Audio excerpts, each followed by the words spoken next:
Hello guys, नमस्ते। स्वागत है आप सभी का एक बार फिर मेरे YouTube channel good health classes पर। तो हम लोगों का हिंदी के अंतर्गत जो टॉपिक चला हुआ है वो है समास, और समास में हम लोग तत्पुरुष समास कर चुके। आज हम लेंगे तत्पुरुष से नेक्स्ट समास है जो कर्मधारय समास। ठीक है।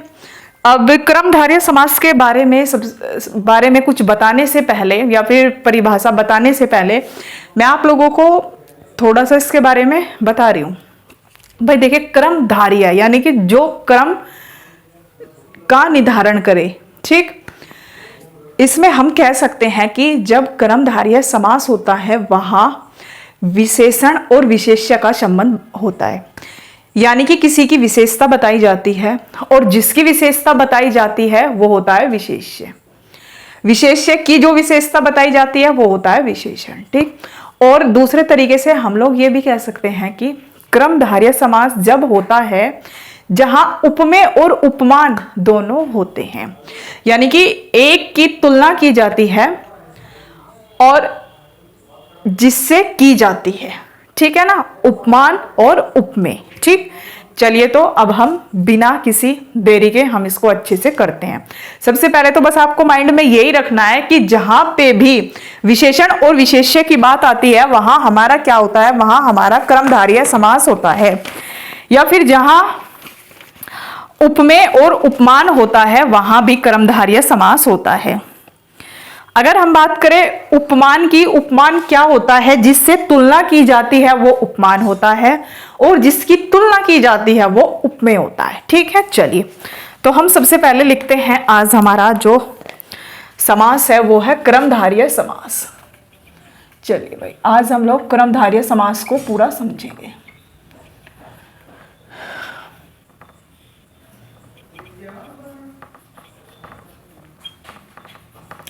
क्रमधारय समास। चलिए भाई, हम सबसे पहले इसकी परिभाषा लिखेंगे। परिभाषा में हम लोग लिखेंगे इसमें, चलिए भाई, वह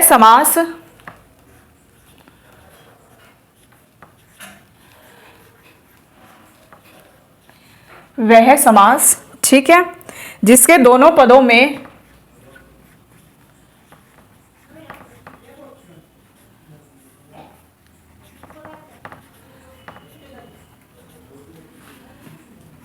वह समास जिसके दोनों पदों में विशेषण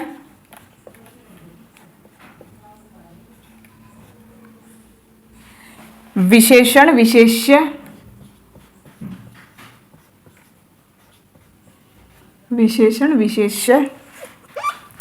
का संबंध होता है।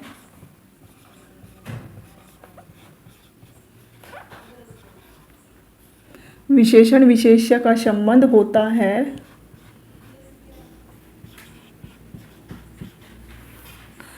वहां क्रमधारय समास होता है।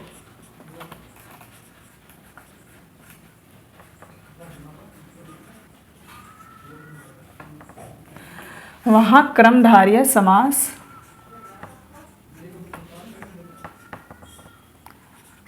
होता है। देखिए भाई, विशेषण तो आप लोग जानते ही होंगे। विशेषण क्या है? और विशेष्य, जिसके बारे में विशेषता बताई जाती है वो होता है विशेष्य, और जो बताया जाता है जिसके बारे में वो होता है हमारा विशेषण। ठीक है, ये टॉपिक भी मैं आप लोगों को कराऊंगी, पहले हम ये कंप्लीट कर ले। अब इसमें हम लोग उदाहरण देखें। देखिए भाई, उदाहरण जैसे हम इसमें उदाहरण ले लेते हैं लाल कपड़ा। लाल कपड़ा, ठीक। अब अगर हम इसमें समास विग्रह करें तो हम क्या कर देंगे इसको? लाल है जो कपड़ा,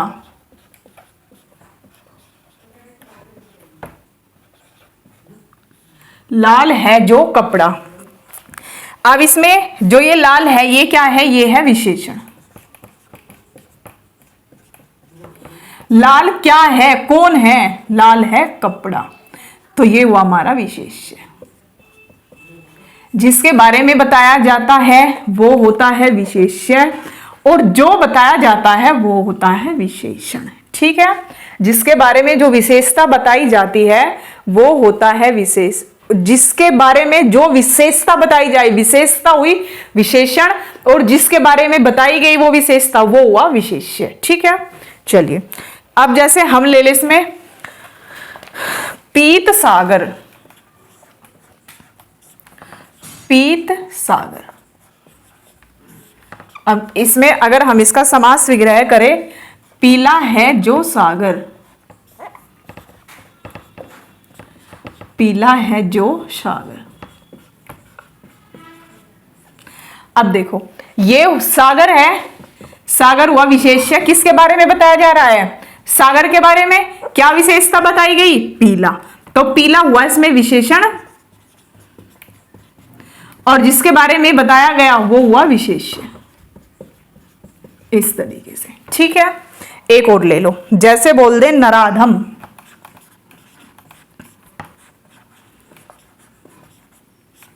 नराधम, अदम है नर जो,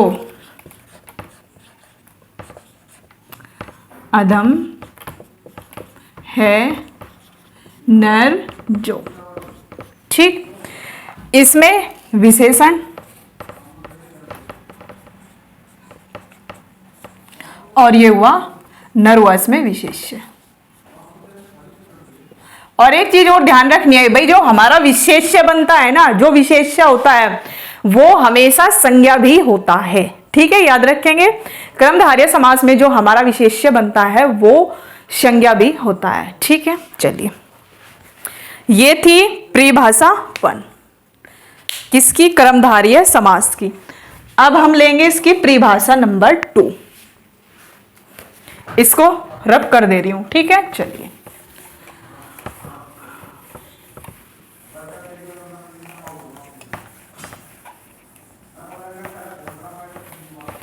अब इसकी लेते हैं परिभाषा नंबर 2। जो इसकी परिभाषा नंबर 2 है वो हो जाती है, जहां समास के दोनों पदों में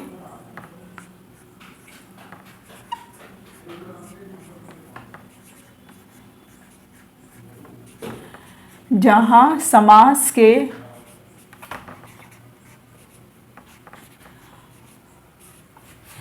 दोनों पदों में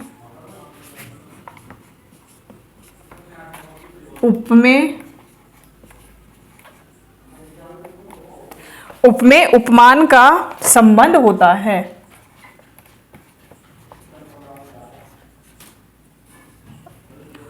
उपमेय उपमान का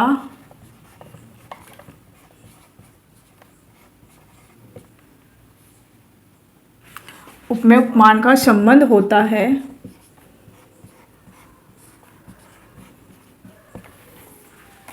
वहां कर्मधारय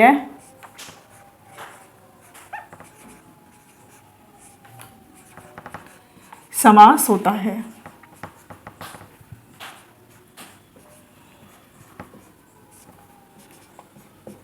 वहां कर्मधारय समास होता है। अब जैसे इसमें उदाहरण ले लेते हैं।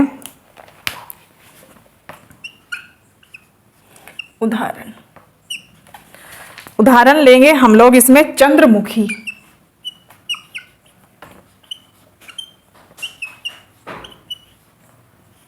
चंद्रमुखी, अब जब हम इसका समास विग्रह करेंगे, समास विग्रह होगा इसमें चंद्रमा के समान मुख वाली। चंद्रमा के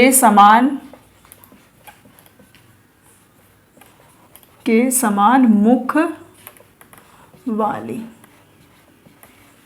ठीक है, अब हम इसमें दूसरा उदाहरण लेंगे, चरण कमल।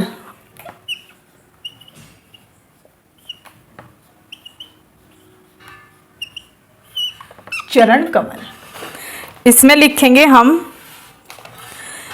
कमल रूपी चरण। कमल रूपी चरण। अब देखते हैं इसमें कहाँ उपमेय है और कहाँ उपमान है।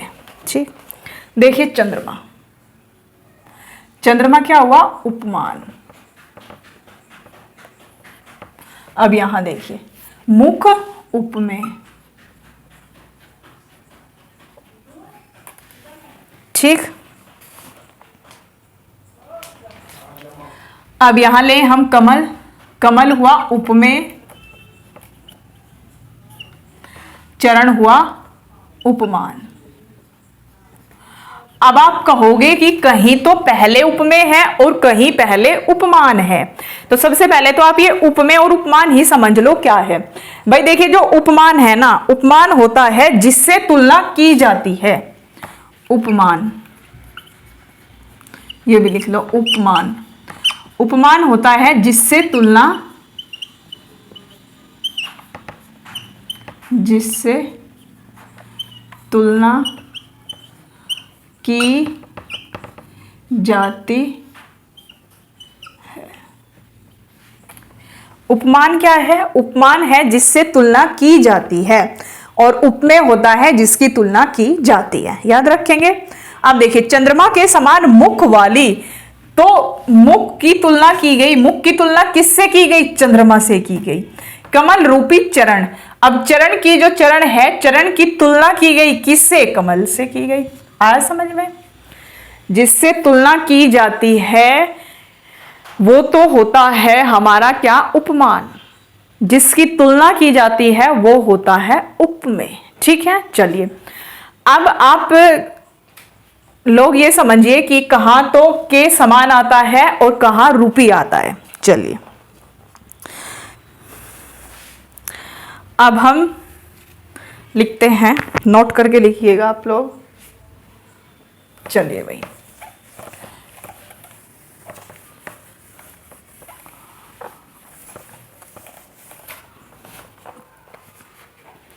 नोट करके लिखते हैं।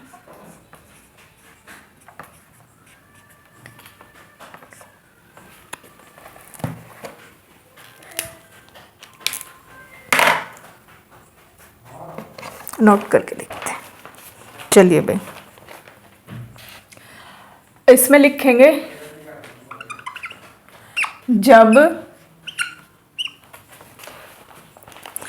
जब उपमेय पहले हो,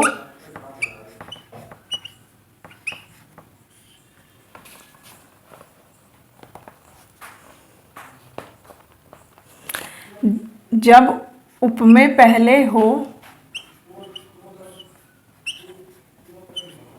जब उपमेय पहले हो और उपमान बाद में हो,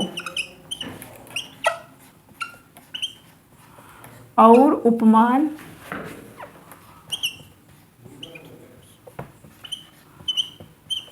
बाद में हो,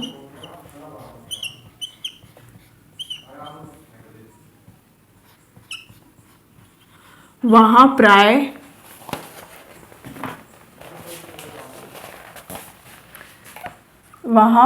रूपी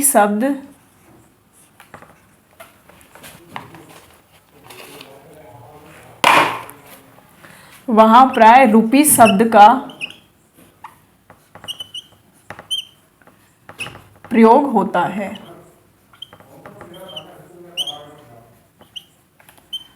रूपी शब्द का प्रयोग होता है।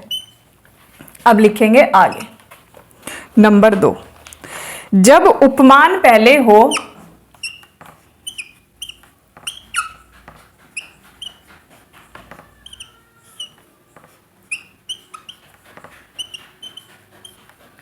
जब उपमान पहले हो और उपमेय बाद में हो,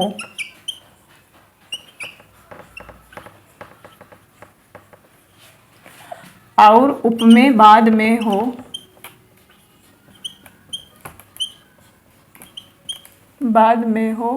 वहां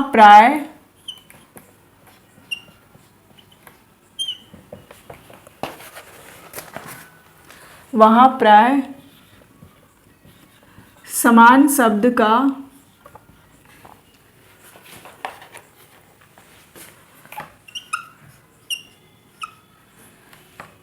समान शब्द का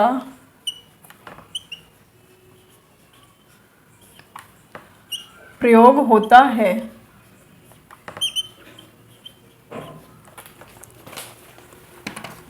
अब लिखेंगे नेक्स्ट।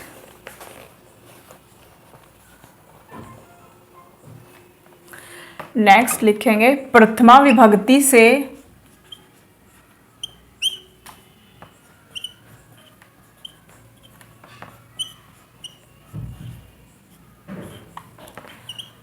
प्रथमा विभक्ति से क्रमधार्य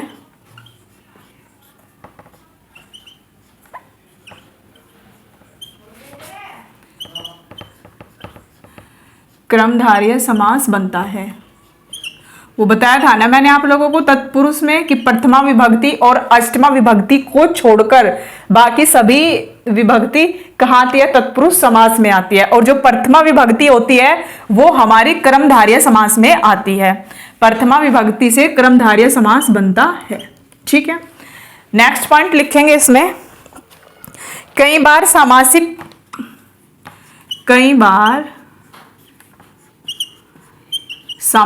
पद में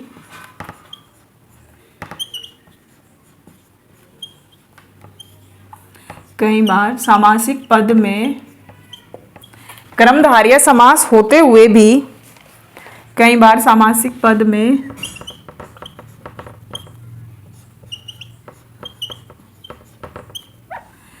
क्रमधार्य समास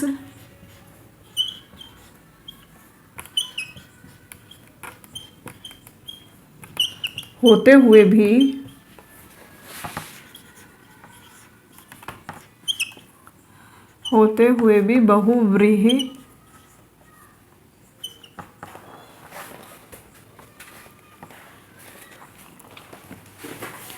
बहुव्रीहि समास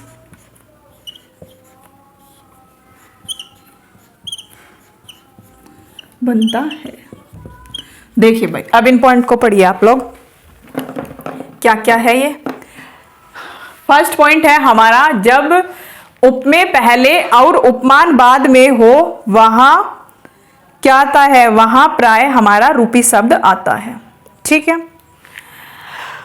पॉइंट नंबर 2, जब उपमान पहले और उपमेय बाद में हो वहां प्राय समान शब्द का प्रयोग होता है। जो प्रथमा विभक्ति होती है, प्रथमा विभक्ति में हमेशा क्रमधार्य समास बनता है। ठीक है। Next point and last point, कई बार सामासिक पद में क्रमधार्य समास होते हुए भी बहुव्रीहि समास होता है। वो कैसे होता है? चलिए मैं आप लोगों को समझाती हूं। ये इतना नोट कर लो भाई, मैं इसे रफ कर रही हूं।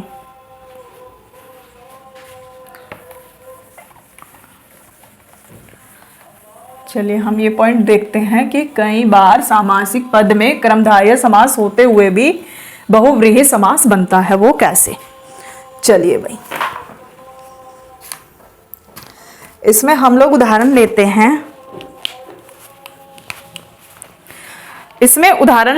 हम लोग उदाहरण लिया हमने पीतांबर।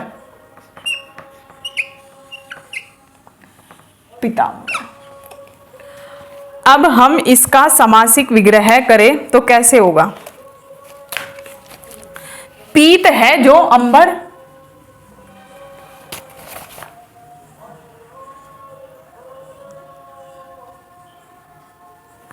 चलिए भाई,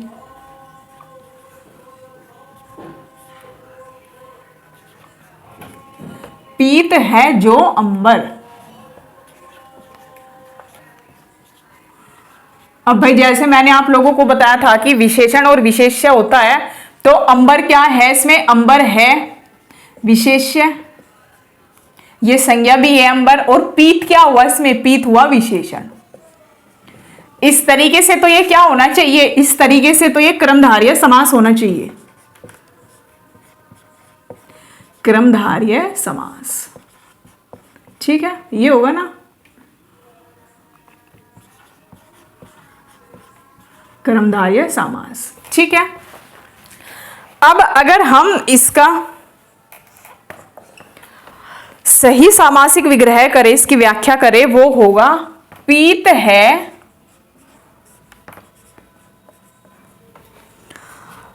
पीत है जिसका अंबर,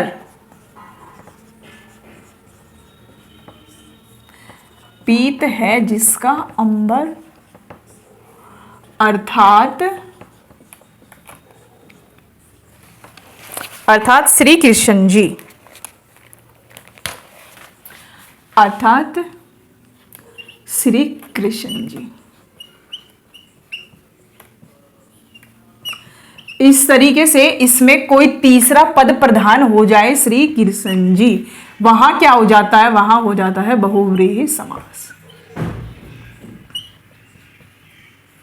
तो इसमें क्या हुआ, बहुव्रीहि समास हुआ। ठीक है, इसी तरीके से हम लोग एक और उदाहरण लेते हैं, वो है महावीर। महावीर, अब अगर हम इसका सामासिक विग्रह करें तो वो होगा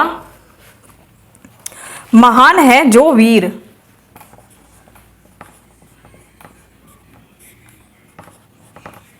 महान है जो वीर। तो इस तरीके से यहां क्या हुआ, क्रमधारय समास हुआ ना, क्रमधारय समास।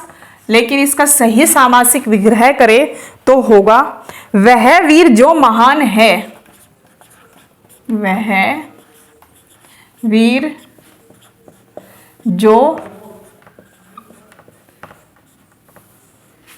वह वीर जो महान है, अर्थात हनुमान।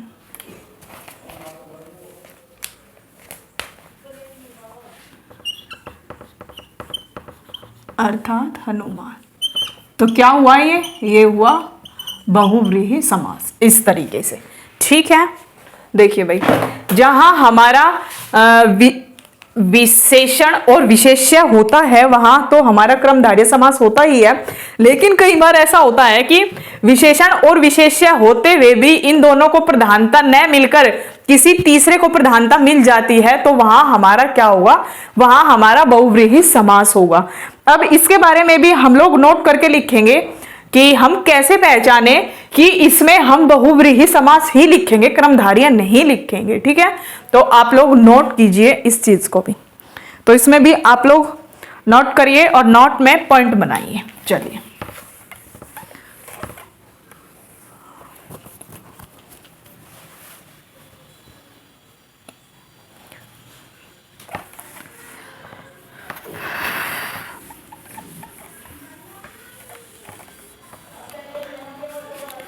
चलिए तो भाई नोट करते हैं, इसमें भी नोट करके पॉइंट। चलिए, इसमें लिखेंगे हम लोग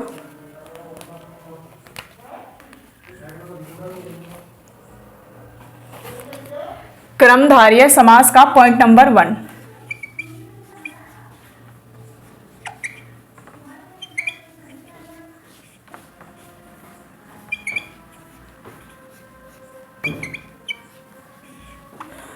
क्रमधारय समास का ऐसा पद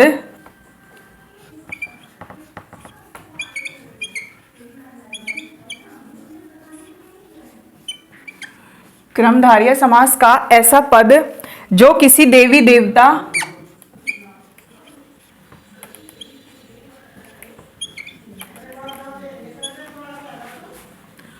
जो किसी देवी देवता या अन्य, जो किसी देवी देवता या अन्य का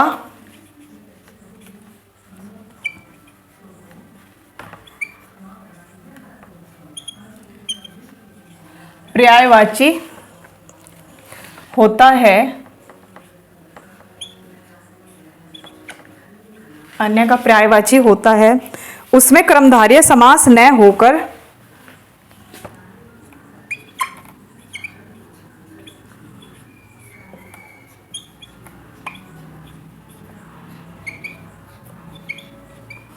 उसमें क्रमधारय समास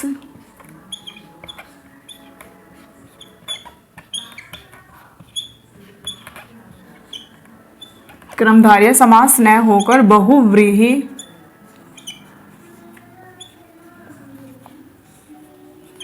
बहुव्रीहि समास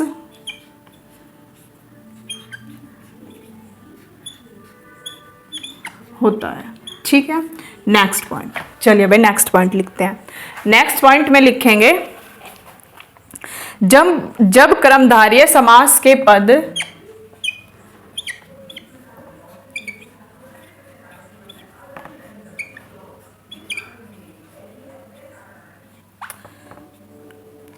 जब कर्मधारय समास के पद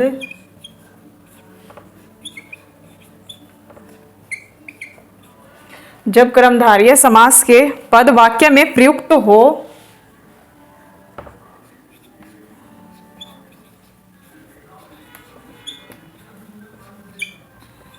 वाक्य में प्रयुक्त हो तो वहां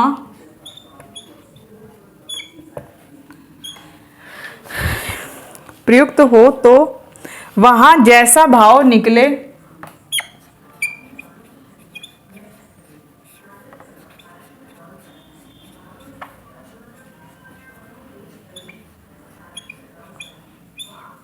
तो वहां जैसा भाव निकले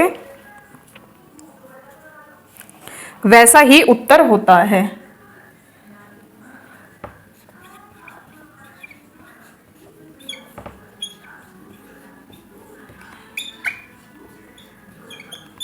वैसा ही उत्तर होता है। ठीक है, चलिए भाई इसमें हम लोग एक बार उदाहरण देख लेते हैं किस तरीके से। चलिए, जैसे हम बोल दे इस मंदिर में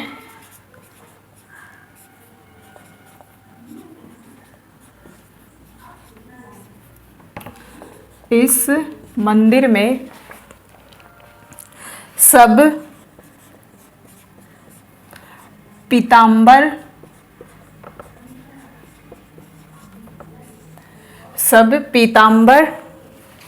धारण करते हैं।